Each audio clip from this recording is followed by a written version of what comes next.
Hello, Uday. Thank you for joining me for the Motivated Life podcast. Hi, Ravi. Nice to see you after a long time.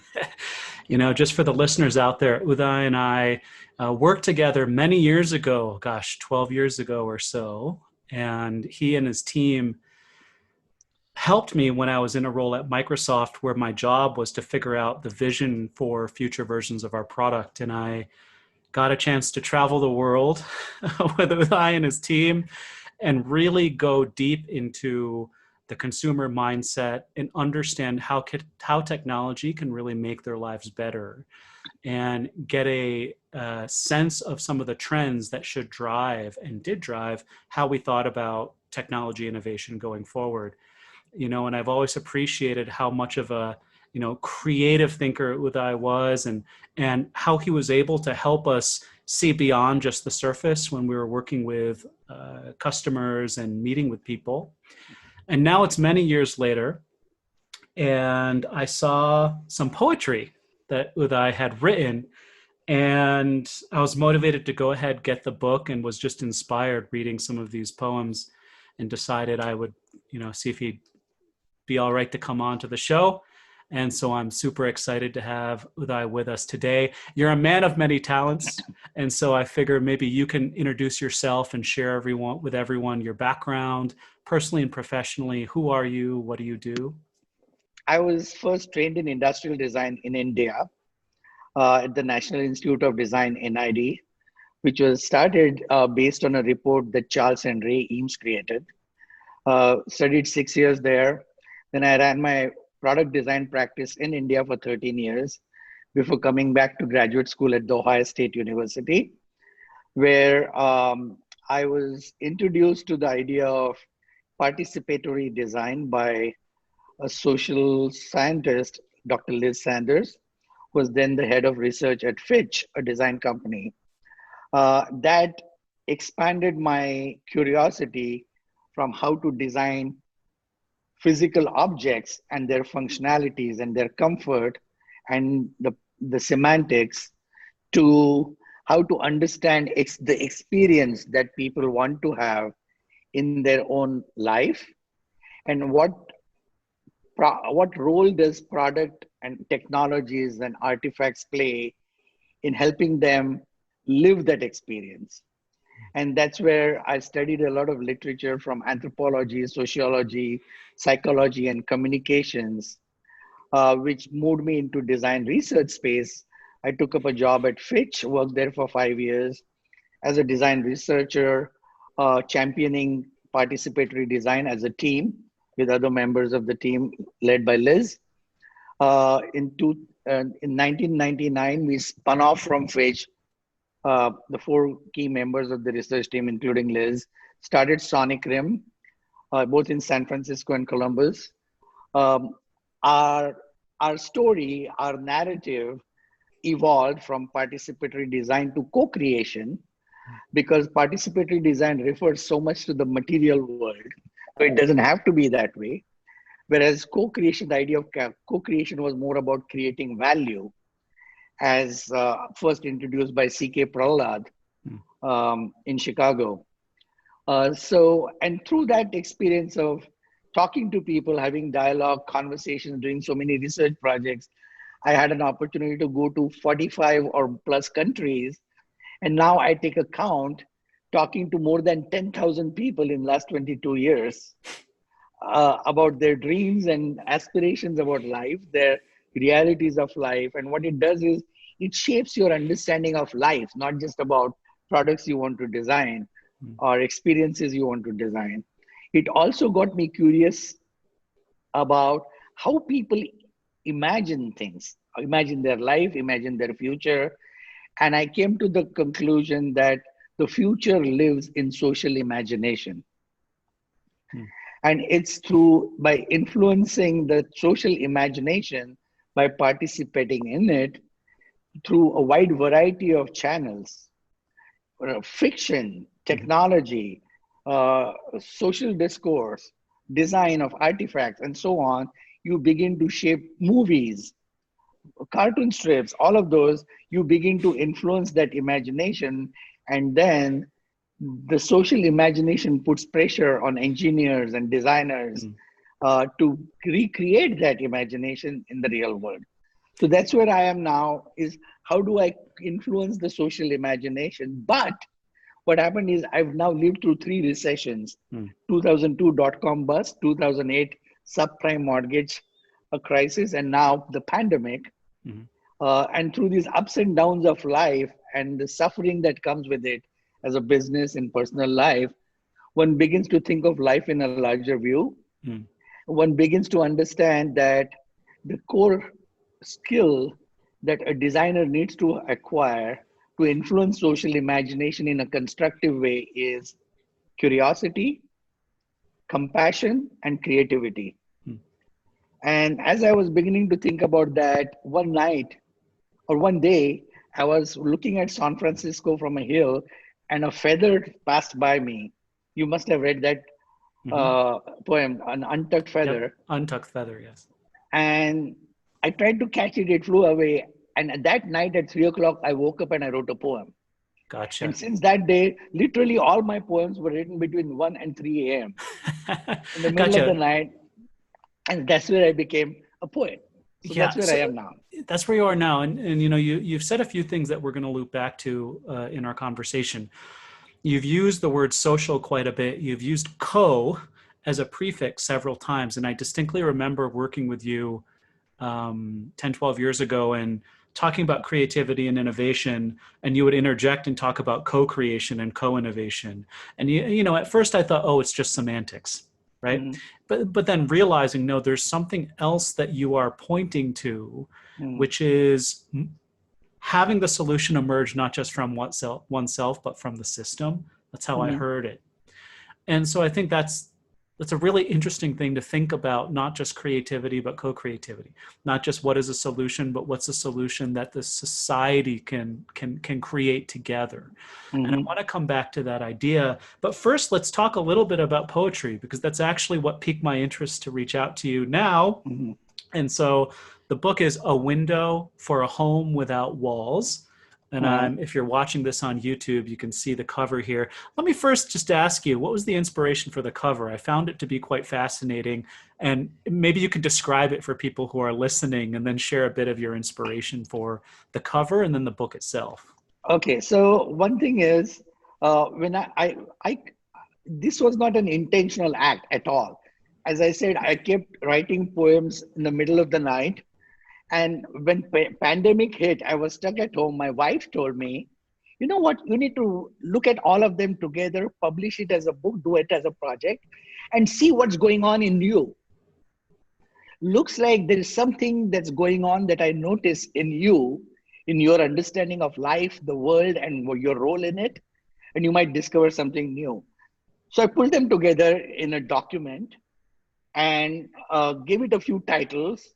I was inspired by Jonathan Livingston Seagull. So I created like 6 designs and sent it out to 70 people as a way to co-create the imagination of what it is. So one of my friends, who's a graphic designer, he's a professor at Arizona State University. He said, oh my God, when I read these poems, unlike any other poem, they're very visual. I see your poems in my head. I can interpret it to my life context. And I feel the urge to express it with my design skills. Do you mind if I design this book? So from that day, our dialogue began. And anything that you see here is through that dialogue. And some of the things that I talked about was, we came to the conclusion that a window for a home without walls essentially means you need to frame a purpose and not be confined by walls that we are confronted every day. Let liberate yourself by the walls, but the window gives you a sense of being centered on a purpose. And that is what gives you a sense of home. No matter where you are, you should feel at home. And the home is not what is bound within walls, it's the relationships and it's the purpose that gives you a sense of home. So when we talked about that, Mukesh came up with this book. There was a title, author's name, everything. And I said, you know what? I want to be bold here. These poems came out of me. I didn't write them. I don't want my name or the title of the book to be the prominent place. I want the spirit of the window within, Home Without Walls to prevail. So this is like the only book probably in the world that has no text on the front page or on the back page. There is Right. no, And for people listening, it's a banyan tree, right? So yeah, yeah. it's a banyan tree, which is a big tree that has roots that grow from the branches down to the earth, Mhm. very grounding. Bodhi tree, also, you can say, banyan tree. And there's a window placed where you can see the banyan tree through the window. And it's interesting that you speak to the purpose. A window for a home without walls. To me, it spoke to the fact that often in my coaching practice, people come saying, "Hey, what is my purpose? What is my purpose?" As if they have to go find it.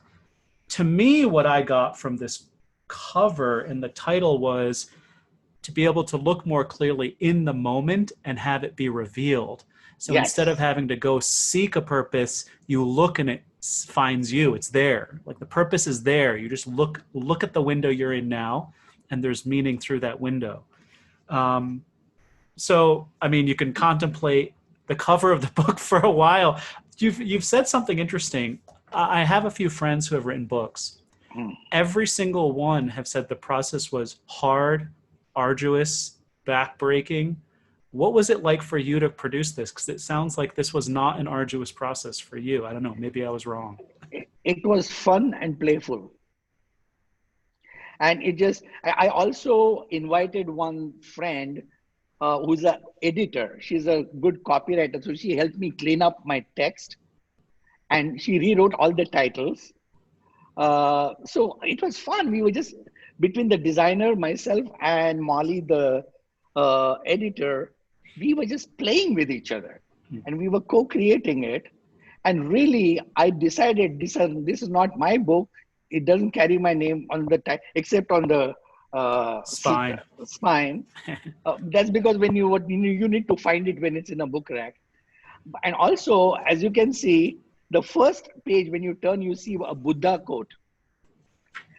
I have always been inspired by Buddha because his life resonates with my philosophy that he is one philosopher who did not have answers. He set out with questions. Hmm. And I think in life, it's more important to have the right questions than the right answers because answers keep changing, evolving. But to keep refining your questions is important. And that's why Buddha is a big part of my book also. In reading the book, one of the themes that struck me in many of the poems was that they pointed people back within oneself. They pointed people back to inner wisdom, to listening inside versus outside. I'm curious for you, where did this insight come that there's some magic to be tuned into the inner world? Uh, there are two things. Number one is life. I've lived life long enough that you suddenly stop looking for answers outside and you find there's a lot inside that. Uh, and and also, Charles and Ray Eames made a movie called Powers of 10. I don't know if you've seen that, Mm. but it's a very interesting movie of a guy sleeping in the backyard on a mat and the camera goes out to the universe, shows the entire universe, pans back into his body, skin, or to the universe inside, and both the ends of the universe look the same. And essentially, whether at the micro level, at a macro level, universe has the same form. We are only the bodies in between. So when you want to search, you don't have to walk all the way out. You can walk inside. It's much easier, especially during pandemic. Mm. And you will can learn the same things there. The same thing with a book called Siddharth. I don't know if you read that. Herman It's not Hesse. about, yes. There also, he traveled all over to look for his truth. And he finally found it from a boatman who all his life had only ferried people between the two shores of a river. Mm. So essentially, you never know where you will find your truth. It exists all over you.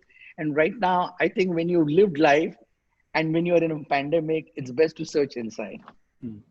How has your inner wisdom shaped your work, shape your life? Have there been some defining moments where you've trusted that voice within? Um, as you mentioned at the start, you've been through 3 pandemics, running a company through three downturns, rather, Mhm. and you've had to navigate that. And we're in the third right now. Uh-huh. How has listening to your inner wisdom and insight shaped your life? How has it shaped the work you do? I think two things I have learned is one is, and this is something my mother taught me, is to be fearless.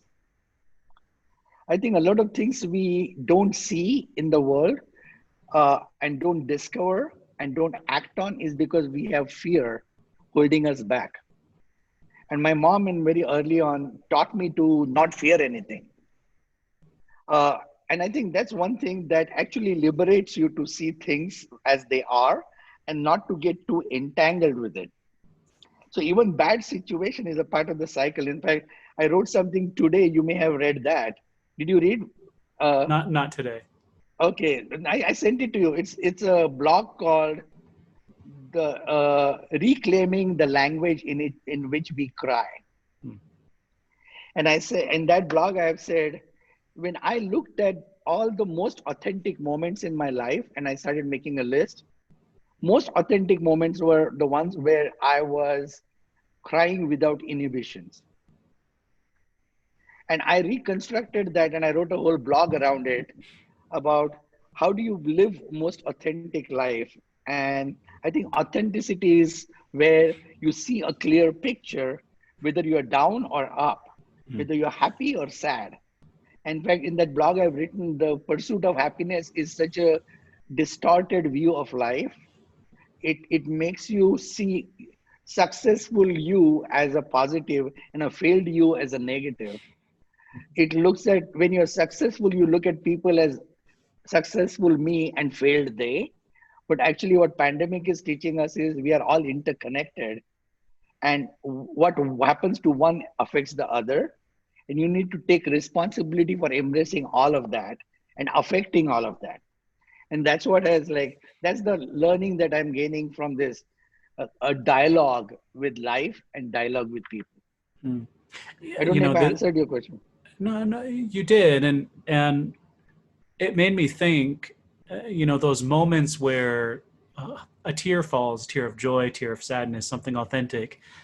I think about business Mhm. and how then in a business world where most people don't go into meetings wanting to cry, and I'll argue that people don't necessarily have to get the kind of be authentic in the way you talk to. How do you take that emotion and then help bring it into a team or a company that's trying to get real about a situation, get real about a problem, get real about the needs of a customer? How do you help bring that authenticity in a way that would work for a business?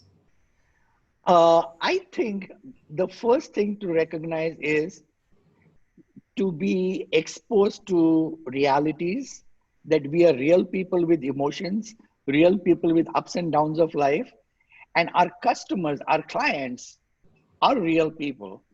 And you have to be engaged in their life in every moment, not just in happy moments, and not just promise utopia.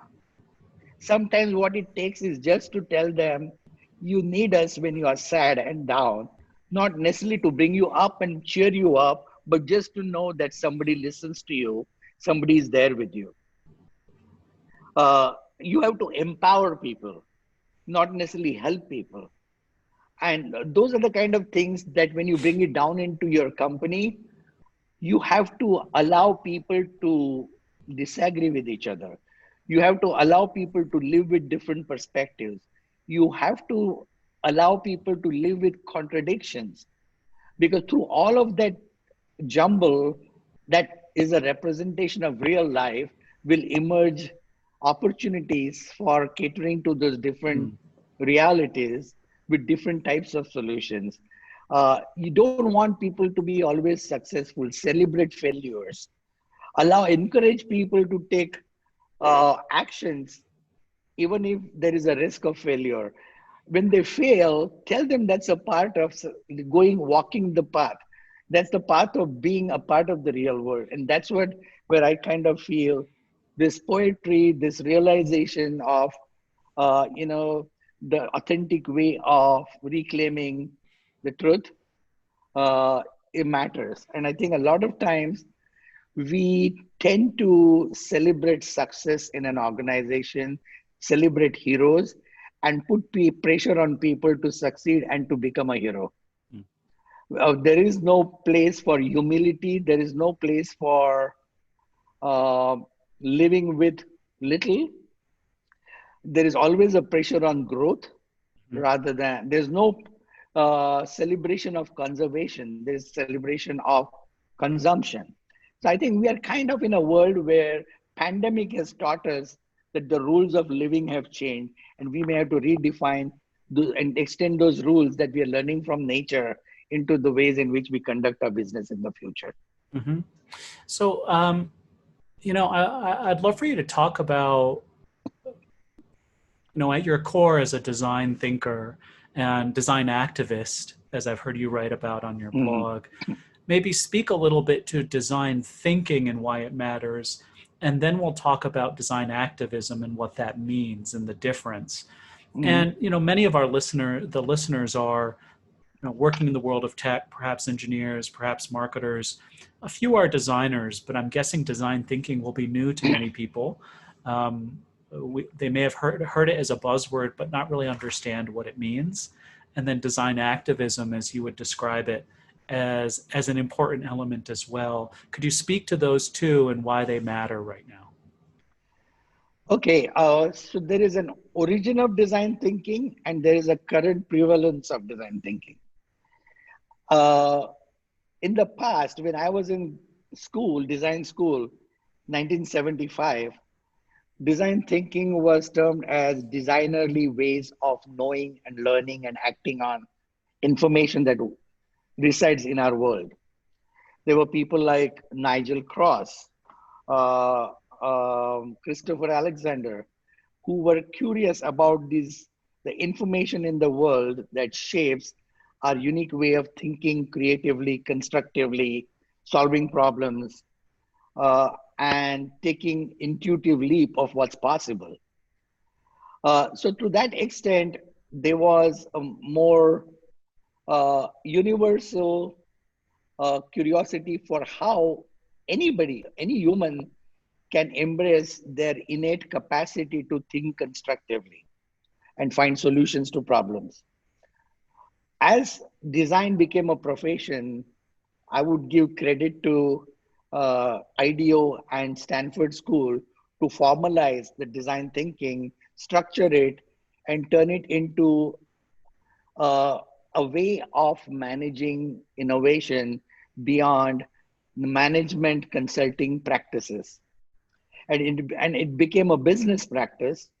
It got branded and it gained first curiosity and now more interest. But still, it kind of got skewed from the original curiosity of what it is in its phenomena rather than what it is in its practice. Mm. And it kind of got associated with IDEO or Stanford way of doing innovation. Mm. It appeals to me as a businessman to use design thinking as a way to talk to businesses of how we might be able to help them in a different way. But for me, my curiosity lends itself more to a different language of co-creation, of design activism, or of designerly way of knowing. These are some of the ideas, or now social understanding, social Mm. imagination shaping it. These have become more a part of my vernacular than design thinking, and therefore, but I still, at the root of it is my belief that every human being has the ability to transcend their reality and think constructively and imagine a different future. And you need to engage that in getting them to collectively envision that future. Got it. As I hear you talk, for me as a coach, I often make the distinction that there's the what people think they need to do, the verb, the action, which most leaders tend to focus on. What do I do to succeed? What do I do to shift my team to be more high performing? But often in coaching, it's much more about the adjective versus the verb. It's who do they need to be? Where are Mhm. they coming from? What's the attitude? So as I hear Mhm. you speak about design thinking being a something that's often used by, say, a strategic consultant, it's a doing. And I Mhm. hear you speak to, no, it's an attitude in which you see Yeah, the world. It's as more a of a mindset. feeling. Yeah. So it's a mindset. So I definitely understand that difference there. How can we use design activism to make a difference? Like, is there a community you've seen where it's being done well? You alluded to Scandinavia, or are there, or do you see a possibility to have more of a co-created solution with I'll give you a design perfect thinking? example now. Now, if you see today with the advent of cell phones, with everyone having a cell phone in hand, it is very difficult for people to conduct in a behavior that's illegal or unfair. Take an example, Black Lives Matter. Like police atrocities are being recorded by common citizens uh, and being reported in media because people are now empowered with technology to make this aberration of our society visible.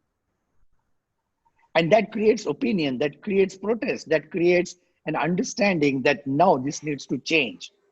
So this is more on the social side. Uh, there is an organization called Ushahidi that gave cell phones as a way to monitor election malpractices in African elections. And people began to record booth capturing and stuff like that and started putting it on the website. Suddenly, it became a pressure on improving electoral practices. Hmm. There are so many other tools being created where people are being empowered to participate with technology tools in the process of co-creating something bigger. And I think those are the places where people with design and technology mindsets can actually build those tools where people feel empowered to contribute towards aggregation of individual ideas, individual opinions, individual observations into something more impactful. Gotcha. Gotcha. So that's where you draw the distinction between, and in one of your recent essays, the Reimagine the Future Hmm. article, where you talk about uh, the problem of many designers and tech leaders moving in the direction of speed, growth, profit, and consumption versus how can we facilitate more participation, more Yes. solutioning, more co-creation. Okay, so that makes sense. Now, I'm curious from a design perspective, who inspires you? Like, who do you feel that is pushing a boundary or pointing the profession in a good way? You mean as an individual or a Could be an book or? individual. It could be a company. It could be an individual. Who inspires you from a design thinking or design activism perspective? Hmm. Well, there are many people. I think uh, a lot of them were books, people who wrote books. I would say the first book when I was in design school that inspired me was uh, Design for the Real World by Victor Papanek, Hmm. where he pointed out the socially responsible design versus consumerist design. I was inspired by um, Ivan Illich and his book Convivial Tools for Conviviality, which was written in 1970s, but it's relevant now more than ever before, where he talks about we should not build tools to which we become slaves, but rather we should build tools that empower every individual in the society to lend their energy and their imagination towards building something that's more purposeful and convivial. And his definition of conviviality and convivial society is playful sobriety. Playful sobriety. Okay. And that's the essence of design. I was, as an individual, very much influenced by Dr. Liz Sanders. She's a Norwegian teaching at Ohio State University. She brought me into the social sciences realm, and She was my teacher, she was my boss, she was my business partner, and now she's gone back to school now. So I would say she had a profound impact on my change of my direction. Hmm. A very interesting book, Understanding Comics, Hmm. by Scott McCloud, had a big impact on me because that's where he pointed out that a comic that has minimal detail, very little contour, is easier to relate to than a sketch that has all the detail. Because in a smiley face, you see yourself. In a Superman, you only see a Superman. He also said that strength of comic is in its gutters, not in its frames.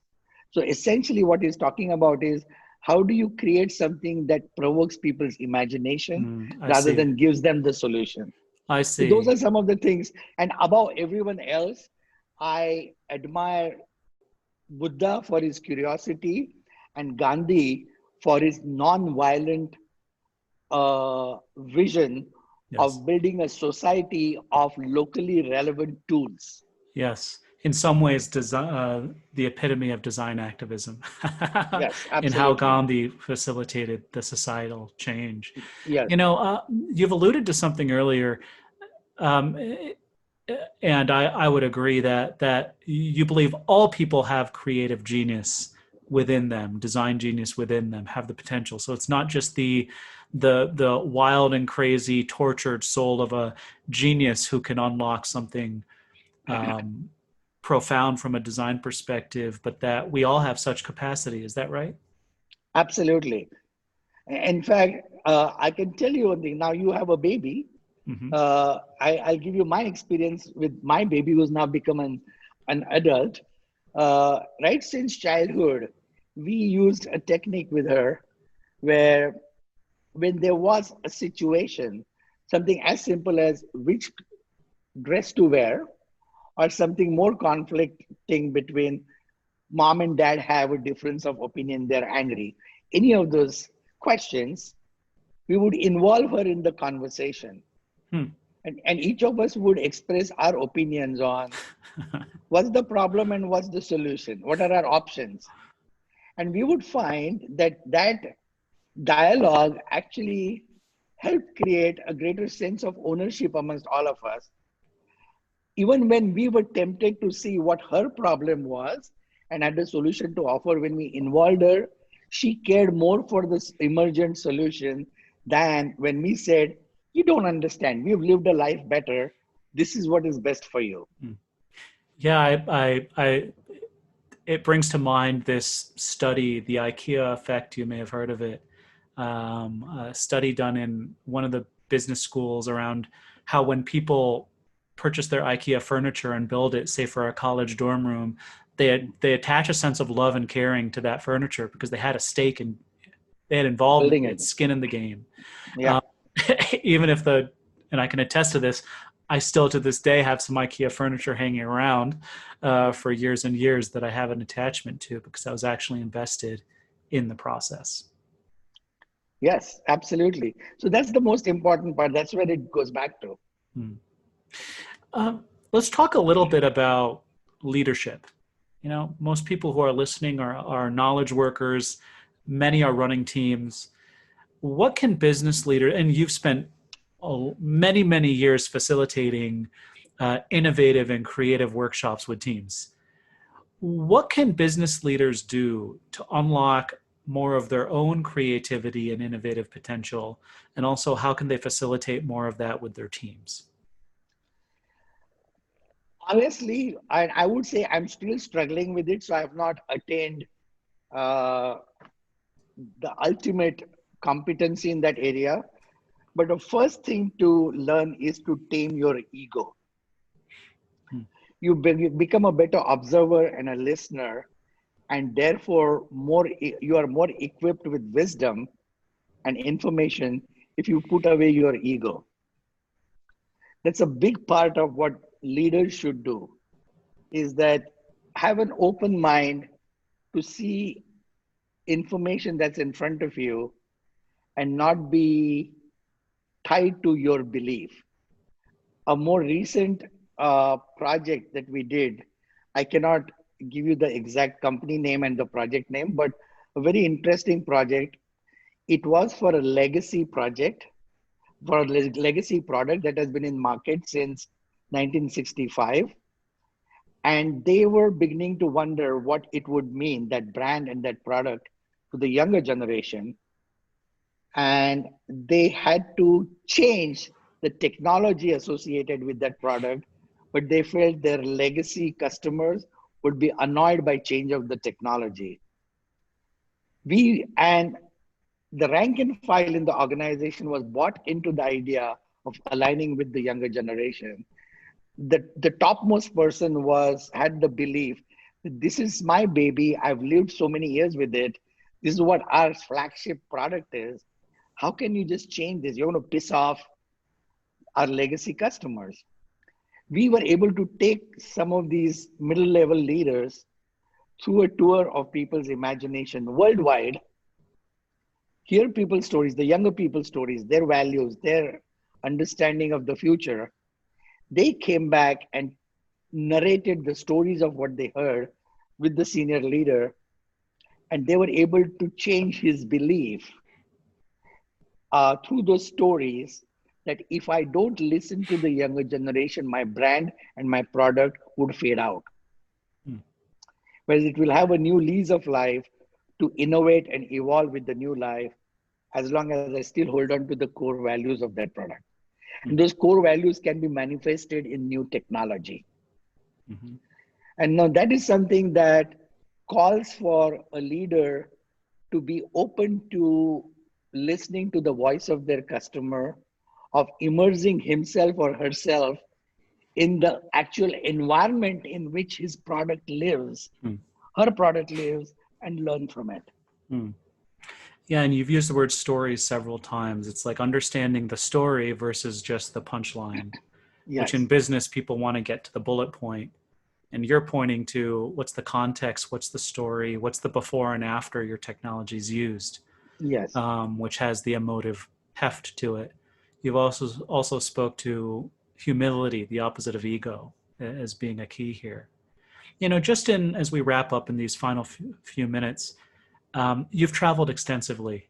You know, China. You've been to China many times, I know. 48 times. Yeah, many times. I went with you to China once as well. So I'd love to hear from you. What culture do you find, just right now, for whatever reason, what culture do you find particularly fascinating? And to the point where once this pandemic is over, you longed for a return visit. Which culture is fascinating that you'd love to visit again when we're able?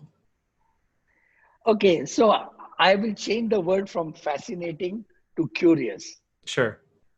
And I will tell you why. Fascinating refers to something that has been achieved and therefore glorious and therefore excites me. Whereas curious means it's intriguing, unresolved, and has potential to become something else. So I would say the most surprising and intriguing place for me was my visit to Moscow.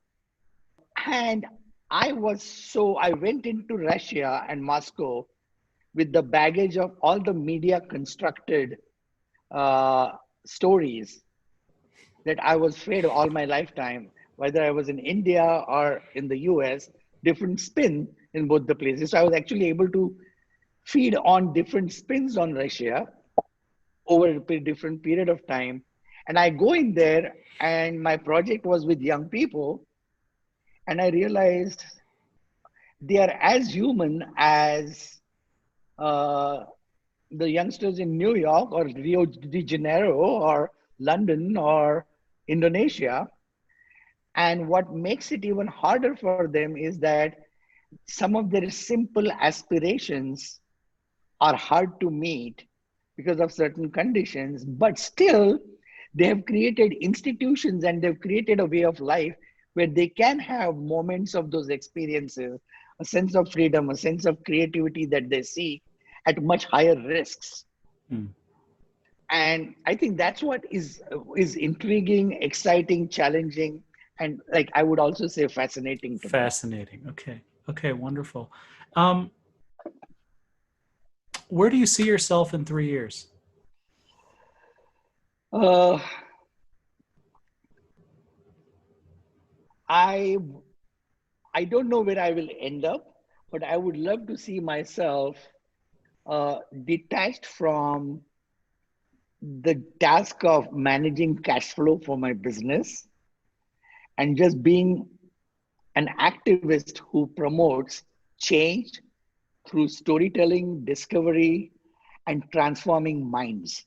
And Hmm. I found poetry to be an amazing tool for doing that because I'm getting amazing responses to this book. You should see all kinds of people. One student of music is composing a cappella music from my poems. Another woman who is a doctor, she's giving it to one of her family members who has a psychological condition, and she feels these poems will become her friend from inside. Hmm. The third person, who's a counselor, he's going to give it to one of his friend or his patients who is has a fading memory, and he thinks that these poems and this book will become that person's companion and a friend when he loses his memory. So all kinds of people are begin to interpret this as a tool for healing and hope. And healing and hope are things we could use more of right now in society. Uday, I appreciate you joining me. The book is A Window for a Home Without Walls, a book of poems. And how can people connect with you to learn more? uh, Uday at sonicrim.com, or just Google my name and you'll Google find your, me. gotcha. And sonicrim.com is your company website. It's been wonderful talking with you. Take care. Thank you very much, Ravi. It was fantastic meeting you again. We'll talk again soon.